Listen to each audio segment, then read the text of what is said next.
So I had in the comments, I was reading that somebody was asking me, why is the DW Fern stuff so expensive? Why does it have to be that expensive? And I mean, when it first started off, I mean, it was pricey, but not as expensive as it is now.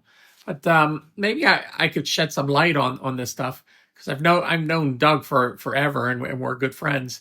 And one thing about the DW Fern stuff is he does not use anything but high quality materials, and that could be from the face plate, from the painting of the plate, from all the parts inside. He won't use any subpar or cheaper pieces. He's been approached a bunch of times about people that want to, partner with him or buy his company, and the first thing they say is they want to use cheaper materials, and that's kind of the kiss of death. He doesn't not interested in having his product made that way. So that's one thing, and that's very important because all the materials are a lot more expensive than any other rack gear that's out there. The other thing is there's no assembly line anyplace. He hires independent guys and trains them to put each piece together. And it takes a long time. So it's a pretty time-consuming process of making all these pieces. And the other thing is, yeah, they're all made right here in the United States. So, there again, no cheaper parts. So it's all high quality parts that are being used. The one thing that he used to do is he would pay you per unit being assembled, but Doug would always check out the units before they went out. So every unit that came in that was assembled, he would check it out, and if he found any flaw and anything that was going on, he would penalize the assemblers. I mean, we take a amount of money off, so it's an incentive for him to get it done. And then Doug thought about that, and he said, "You know what? I'll make it the other way. So if you're an assembler and you put it together, and it's perfect, I'll pay you more than what I agreed to pay you. So it's like a bonus. So giving you positive feedback there rather than negative feedback."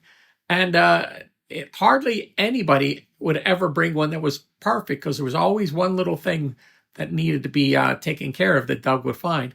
And the reason I know this, my accountant, who was very detail oriented and very technical, he is Doug Fearn's accountant too. He's my cousin, and one of the things that he was interested in doing is assembly work, and he thought that he could make one perfect right away and make all this money.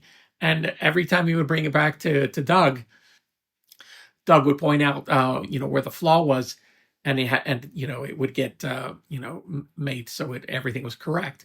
So it's not an easy thing to do, and all that stuff you have to take in consideration for the outcome of the piece. And the other thing, the bottom line is, now that the other guys are running it, the Hazelrig brothers.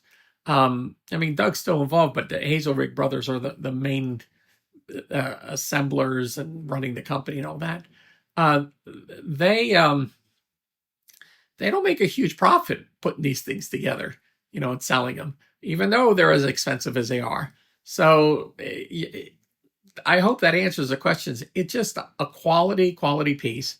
If you get one and listen to it, you kind of understand how great these pieces are. And if you look around, I mean, they're that bright red color. You see them in every top-notch studio in the world. You see a DW Fearn piece, and there has to be a reason for that. And the reason is it's the quality of how it's built and the quality of how it sounds.